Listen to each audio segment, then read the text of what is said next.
you were leaving me, but you didn't tell me why. You said you would be real with me, but all you did was tell me lies. You told me that you need. I want to get your opinion on Sexyy Red and her lip gloss line, and then two, it was a document that came out, not sure if it's real, that inferred that she was a CIA operative since 2018. It hasn't been confirmed that it's real, but if you can you comment on those two things? I can't. I can't. I don't know that document. I will look it up. I now in terms of her line,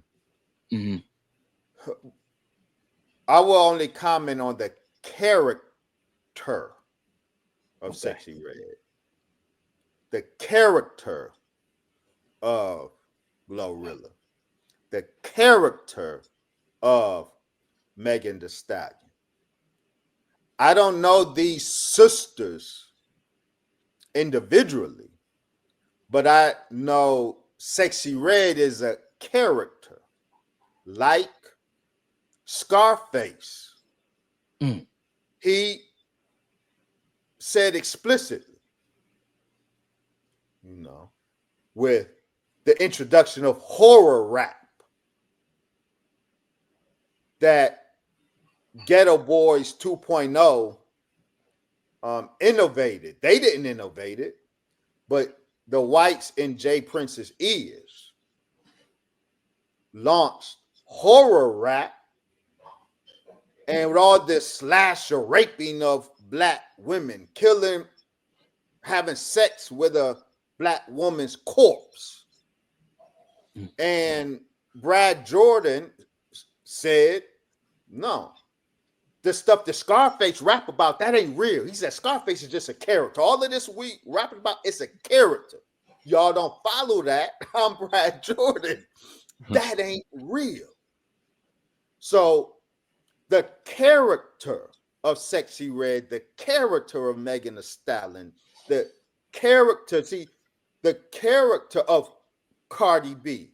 So this ratchet hip hop. Craig Cowman, who inherited, in many ways, Clyde Davis's role in or at Arista. Craig Cowman, one of the proteges of Leo Cohen.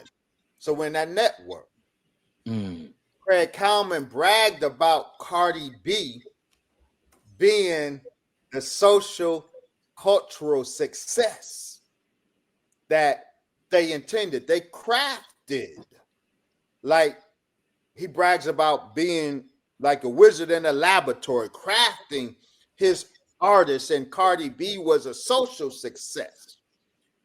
Glorilla, this ratchet rap, this is a black Jezebel. This ratchet hip hop is these characters and caricatures are designed by the people who are feeding the appetites of the consumer. So when I look at and hear Sexyy Red, I remember what Leo Cohen said when he tried to introduce BWP, I believe it was, Bitches with Problems. His black female rap group, which was his answer to Two Live Crew. Wow. And Leo Cohen's Bitches with Problems, who were real raunchy in their rap. This is long before Little Kim, long before Megan Thee Stallion, long before Sexyy Red. When Leo Cohen, and again, Leo Cohen's protege, Craig Cowman, is responsible for Cardi B, and we can name those behind Sexyy Red and Megan Thee Stallion. They are products of this network. So Leo Cohen said when he introduced bitches with problems and beating back the criticism that came from the community because Queen Latifah was hot then. And Queen Latifah was presenting a dignified representation of Black womanhood, queendom. Leo Cohen said, nah, there's more bitches in the city than queens. Mm. There's more bitches with problems. That bitches with problems is more representative of Black women in the city than queens are. So from there, from bitches with problems to Sexyy Red, the people behind the curtain are the same. The intent is the same. All of these are characters. Powerful. Absolutely. So when you were how do we get out of this fishbowl? Because you see, it seems like you alluded to, we are the appetite of some white consumers, but we seem like we hold all the power. We can control the narrative, but for some reason, chasing the bag, like you were kind of connecting the dots, seems to still be in our way. So how do we get out of the fishbowl? Because money is important out here. Let's not let's not fool ourselves. We needed to live and we needed to move around, but it doesn't solve problems. You know what I mean? It doesn't cure happiness. So how do we get out of this fishbowl as a culture? It's about priorities. At the end of the day, it's about priorities. Money absolutely is important, and we all deserve the best life. We Black people are the direct descendants of God himself. God created everything, and we, his descendants, deserve everything. We are his heirs in a sense. So we got rights to all of this. We certainly have the right to strive for it, but the issue becomes priorities. And so while we all want and need money, you got to ask yourself, what dotted line are you willing to sign to get it? Does everybody have a number? Can you be bought? Or do you have self-worth and integrity? Is money more valuable than your dignity and self-worth? The problem is too many of us value money more than we value self-worth. Too many of us put a higher premium on money and material gain than on integrity, character, and self-respect. And whenever material acquisition is more important than self-worth, integrity, and dignity, whenever that's the case, you can always be bought and made to be in the service and therefore a slave of somebody else. We should never think that this problem will be solved when they stop. They will never stop. This problem will only be solved when we stop. So there has to be accountability.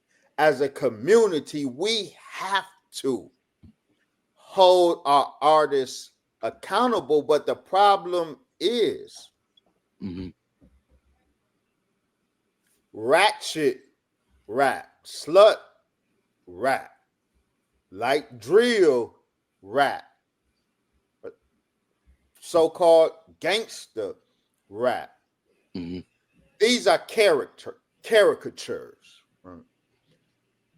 that feed white appetites. I think last time I was on the show, I pointed out hip hop originated as a Black culture, but make no mistake about it, hip hop is almost totally a white thing right now. What I mean, it's a white thing. The audience is 70% white. The consumers, the people that buy the records, is 70% white. The labels that distribute it to their audience are white. The label heads who determine the script of hip hop are white. These are whites catering to whites, and the blacks are just the commodity. Now, we are a specifically designed commodity. We are designed to appeal to the taste of the consumer. The white consumer has an appetite for particular blacks, for particular blackness. White people, white America has always had an appetite for particular iterations of blackness. The black thug, the black killer, the bully coon, the pantsy, the feminized black man, or the threatening black man, threatening to his own, and the black Jezebel, the black harlot. These are the three types of blackness that the white appetite enjoys. So the white label heads that green light the script of all hip hop, mainstream hip hop, commercial hip hop, successful hip hop, the white label heads ensure that the artists fit into one of these three categories of blackness that the white consumer enjoys. The bully coon, the nigga killing nigga, or the pantsy, the feminized black man, and the black Jezebel, the black harlot. So that's all we see in hip hop. All right, one of these three. That's the blackness that is represented to the world. So the solution, they will never stop that. This goes all the way back to Jim Crow days, Reconstruction. They will not stop producing what pleases the appetite of the primary consumer, white people. It is us as artists and as a community who have to stop placing ourselves in those categories. And we do it because we have one singular objective, the bag. We want to be rich. We want to be famous. So they can hand us a script and say, rap this, be like this.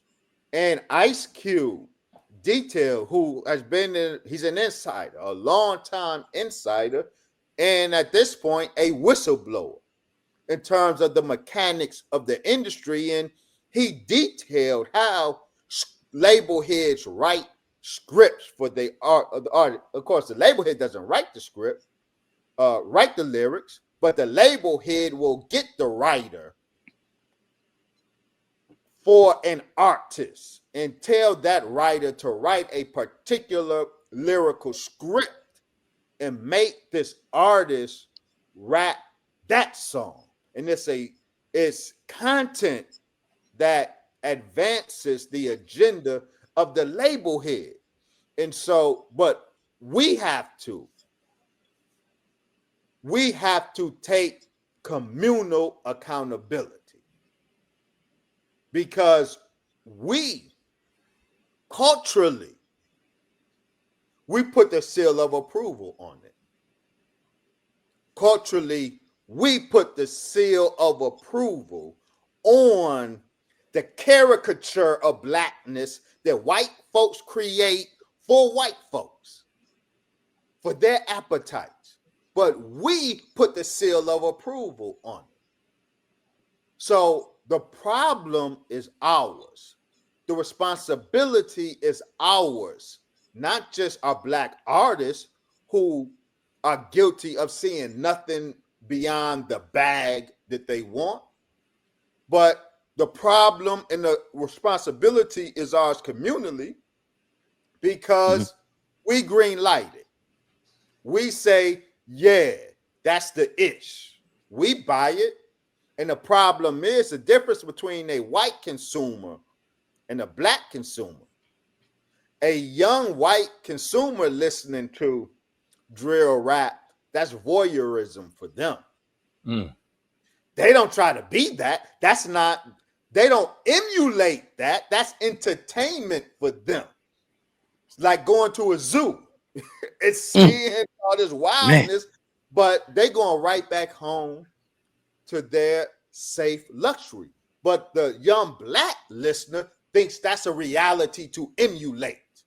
So that plays out in our communities. It don't play out in the white suburbs where most of the consumption takes place.